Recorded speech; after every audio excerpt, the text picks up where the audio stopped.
Hello everyone, আসসালামু আলাইকুম। আপনারা সবাই কেমন আছেন? আলহামদুলিল্লাহ, আমি ভালো আছি।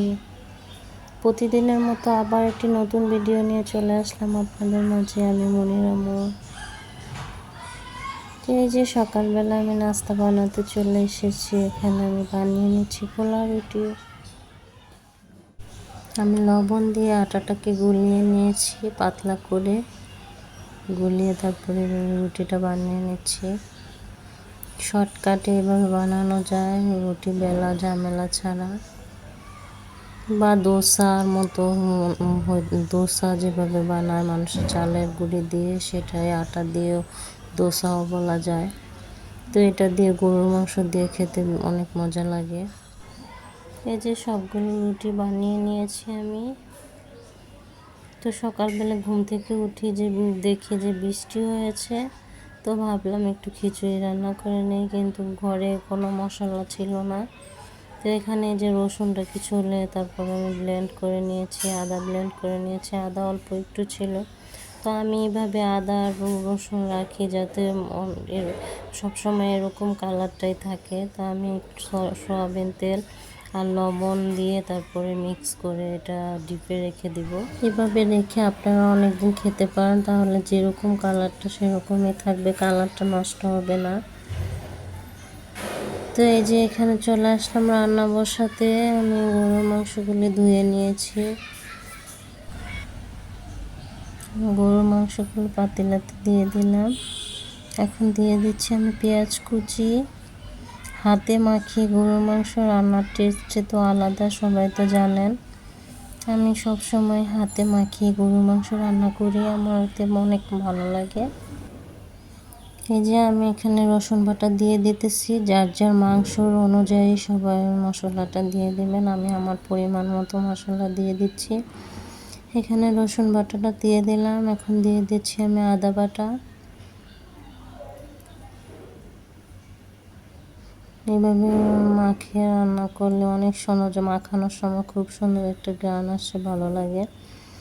আদা বাটা দিয়ে দিছি। আর এই যে এখানে আছে হলুদ গুঁড়ো, মরিচ গুঁড়ো, তারপরে কাঁচা জিরা গুঁড়ো, আর হচ্ছে যে হাতে বানানো তেজপাতা, এলাচ, দারচিনি, গোলমরিচ সব কিছু একসাথে করে একটা মশলা বানানো বাসায়, সেটা দিয়ে দিলাম। আর দিয়ে দিলাম আস্ত দারচিনি, এলাচ, লবঙ্গ, গোলমরিচ সব কিছু দিয়ে লবণ দিয়ে দিয়েছি। দিয়ে এখন আমি সয়াবিন তেল দিয়ে দিব পরিমাণ মতো। দিয়ে আমি সুন্দর করে হাতে মাখিয়ে নিব মাংসটাকে। তো সবার কাছে ক্ষমা চেয়ে নিচ্ছি প্লিজ। বিল্ডিংয়ের কাজ চলতেছে, বাসার সাইডে অনেক নয়েজ আসতেছে, আর দিনের বেলা ভয়েসটা দিতে হচ্ছে আমাকে। আমি রাতের বেলা দিতে পারিনি, সময় ছিল না, সময় পাইনি, এর জন্য সরি সবার কাছে। একটু সবাই ক্ষমা সুন্দর দৃষ্টিতে দেখবেন। এই যে এখানে মাংসটা মাখিয়ে নিতেছি। এত শব্দ, বিল্ডিংয়ের কাজ চলতেছে বলার মতো না। সেই রাতের 10টা, 10:30, 11টা পর্যন্ত অনেক সময় কাজ চলে। যখন ছাদ ঢালাইয়ের কাজ চলে তখন কিন্তু অনেক কাজ থাকে, রড বিছানো, এটা সেটা অনেক কিছু। তখন কিন্তু অনেক রাত পর্যন্ত বিল্ডিংয়ের কাজ চলে, তার জন্য অনেক সাউন্ড।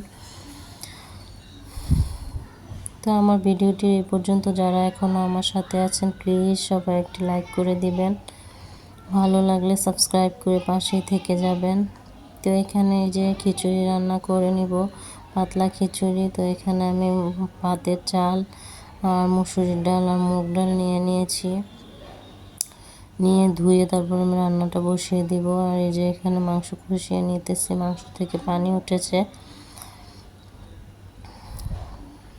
ঢাকনা দিয়ে ঢেকে রাখবো।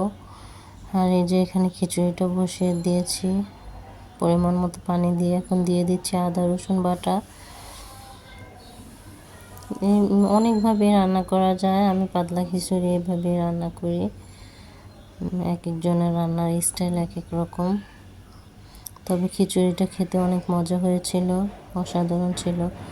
এই যে এখানে আমি হলুদ গুঁড়ো দিয়ে দিচ্ছি, মরিচ গুঁড়ো দিয়ে দিব পরিমাণ মতো, তো লবণটা একটু পরেই দিব। এটা ভালোভাবে বলক চলে আসলে তারপরে লবণটা দিতে হবে।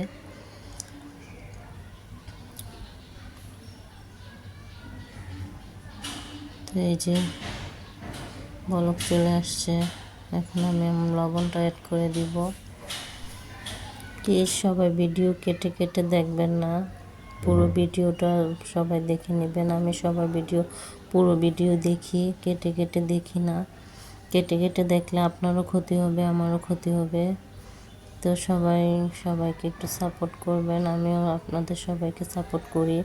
সবার ভিডিও আমি দেখি প্রথম থেকে লাস্ট পর্যন্ত। সবাই একটু সাপোর্ট করবেন, সাপোর্ট করলে এগিয়ে যেতে পারবো, নয়তো বা কিছুই করতে পারবো না আপনাদের সাপোর্ট ছাড়া। তো এই যে এখানে আমার খিচুড়িটা কিন্তু হয়ে যাইতেছে, চাল ডাল সিদ্ধ হয়ে গেছে, আঠা আঠা হয়ে আসছে কিন্তু। তো এটাকে আমি রসুন কুচি আর পেঁয়াজ কুচি দিয়ে তারপরে শুকনো মরিচ দিয়ে বাগার দিয়ে দিব। এখানে আমি কাঁচা মরিচ দিয়ে দিতেছি কিছুটা। গরুর মাংসটার মধ্যেও আমি কিছু কাঁচা মরিচ দিয়ে দেব। এই যে খিচুড়িটা কিন্তু প্রায় একদম হয়ে গিয়েছে, খুবই সুন্দর হয়েছে। এখানে গরুর মাংস কষানো হয়ে গেছে, আমি আলুটা দিয়ে দিয়েছি। আলু খেতে, গরুর মাংসের সাথে আলু খেতে যে এত ভালো লাগে বলার মতো না।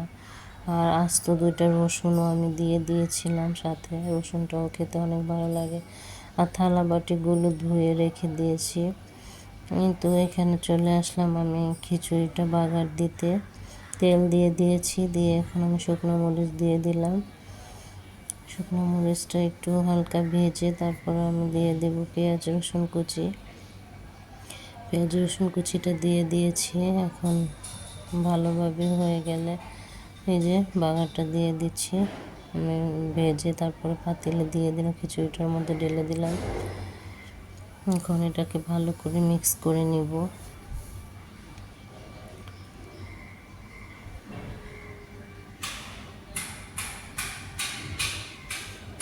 কিন্তু গরুর মাংসটাও কিন্তু ভালোভাবে কষানো হয়ে গেছে আলুটা সহ।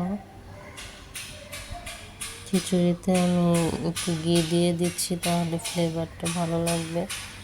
যখন ফ্লেভারটা পুরো ছড়াবে অনেক ভালো লাগবে খেতে, জন্য ঘি দিয়ে দিচ্ছি।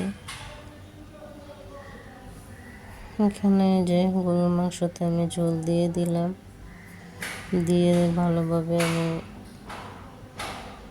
মাংসটাকে রান্না করে নিব। আমার মাংসটা কিন্তু হয়ে গেছে প্রায়। এখন আমি যে জিরার গুঁড়ো, ভাজা জিরার গুঁড়োটা দিয়ে দিচ্ছি। ভাজা জিরার গুঁড়োটা না দিলে আমার কাছে মনে হয় যে মাংস রান্নার ফ্লেভারটাই আসে না। তো এই পর্যন্ত